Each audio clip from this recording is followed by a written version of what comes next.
Everyone, it's Penny Black and Jill Foster here for a new PB&J video. And today I am working with another new brushstroke stamp from Penny Black. And here is a look at the card that we will be creating today.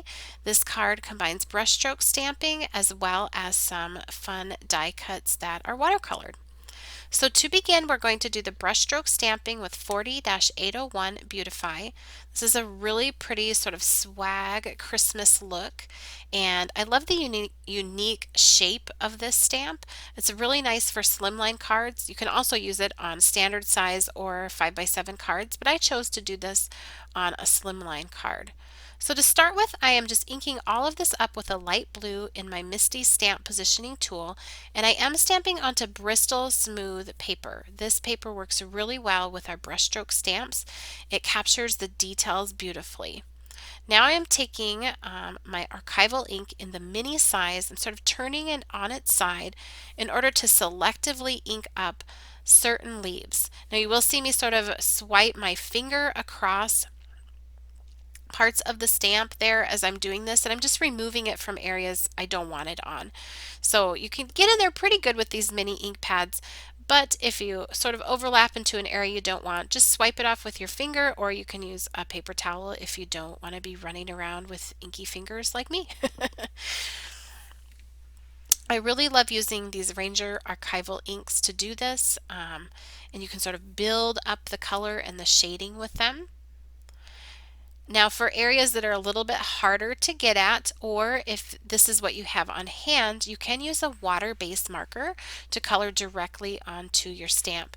So I am using Arteza Twi markers to color onto these other types of branches and pine needles, just for some variation in the color. For larger areas like those larger leaves, it is easier to get coverage with an ink pad, more even coverage than with a marker, because you have all that flat surface of the ink pad meeting with the flat surface of the stamp. But for smaller areas like this, the water-soluble markers work really nicely to do that, and they also work really well with this Bristol smooth paper. So you can see here I'm adding in some additional shading and coloring onto other parts of these leaves, and by stamping everything with that sort of blue layer first, I could add different shades of green right on top, but that blue layer really helped put a nice even layer of color across the board on the stamp and then onto the paper.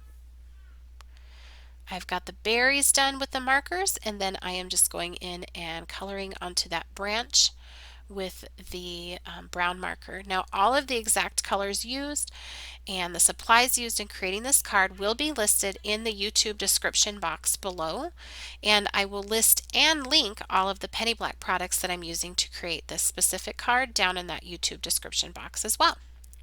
So now I am just going to use some washi tape from my stash, and I've put that along the edges of this card. Again, like I said, this is a slimline card, and I'm going to use some Memento ink in Toffee Crunch and an ink blending tool with a foam pad. I'm working in a circular motion and working my way onto the card, and this, by putting the washi tape down, it's going to mask off a border to the card, add a lot of interest without adding any layers or bulk to the card. And this is kind of lately like my go-to way to finish off a card.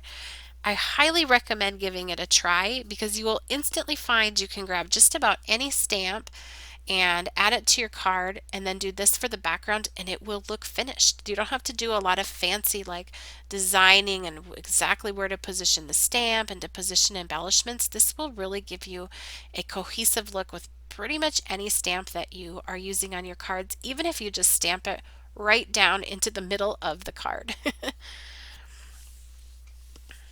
So I'm just going to continue inking, working my way around. I like to start light and then add more layers of ink to darken it up, because you can always add more, but you can't take away. I'm also going to get Memento ink in the color of Rich Cocoa and add that just to the corners. So again, that same circular motion, working my way in from off of the page towards the center, and a touch of that, not going very far in along the edge. Next, I'm going to use our die cut Nestled. This is a really fun die cut to paint or to use as just an embellishment. Those berries are really great, and the bird is so happy looking, which I love. Now I'm going to paint these. I cut them from watercolor paper just to give them a little bit more thickness to them. And I'm going to paint them in with watercolor paper, with Arteza gouache paints. And I'm kind of matching this up to the background color that I inked. Now for the bird, I'm going to give him some more coloring to him. I'm going to take first though a PITT Artist pen in black. This is a waterproof pen, and color in his eye. And then this I'm just going to paint in using my Distress Ink Reinkers used as watercolors.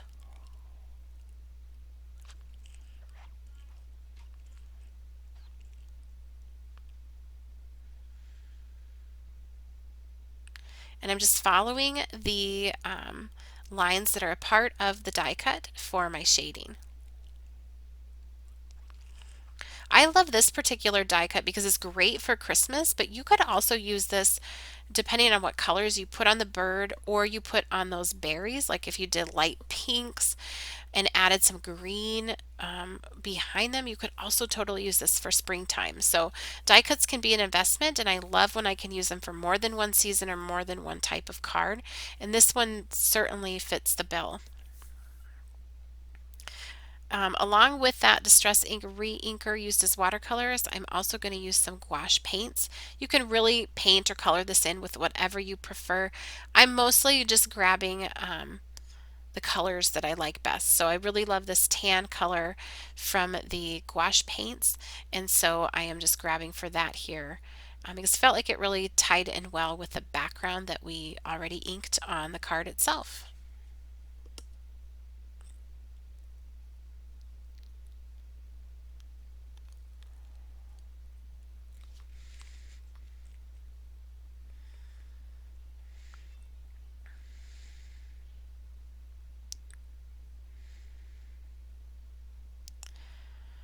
So as always, you could totally stop right here. You would not have to keep adding layers of color to this bird, but I love to just keep playing around, layering colors on top, so I'm going to do just that.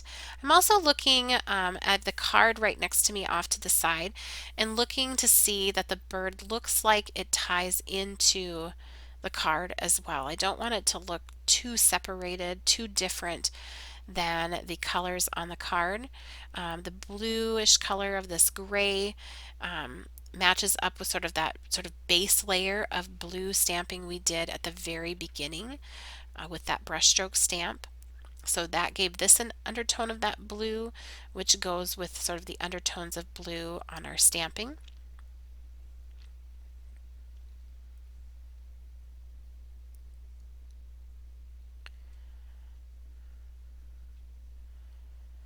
And I'll just continue to play with this and darken it up so it does show up on the card. And I'm adding a little bit of that turquoise green. This is actually Evergreen Bough from the Distress Ink Reinkers used as watercolors to match up with some of the stamping on the card. You can see there I even sort of moved it over to the side to look at it right on top of the card itself.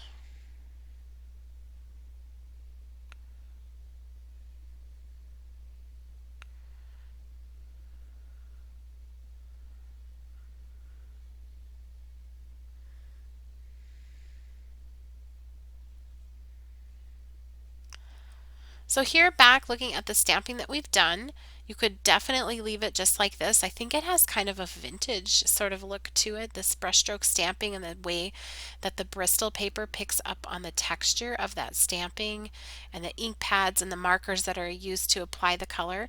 But I am going to go in and just add a little bit of a shading using those Distress Ink Reinkers used as watercolors.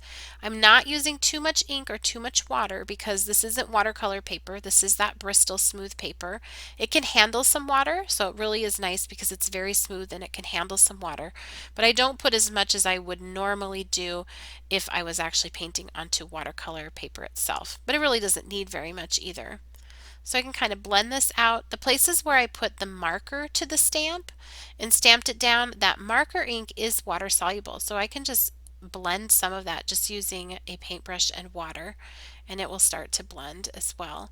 If I used the Archival inks, that is permanent, so that is not going to blend with watercolors or water on top.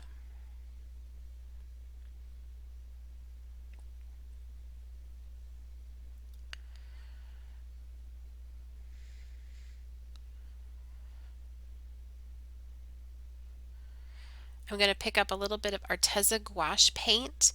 This gouache paint is more opaque than a watercolor paint or the Distress Ink Reinkers used as watercolors, so I can add some orangey red on top of these berries to brighten them up just a little bit.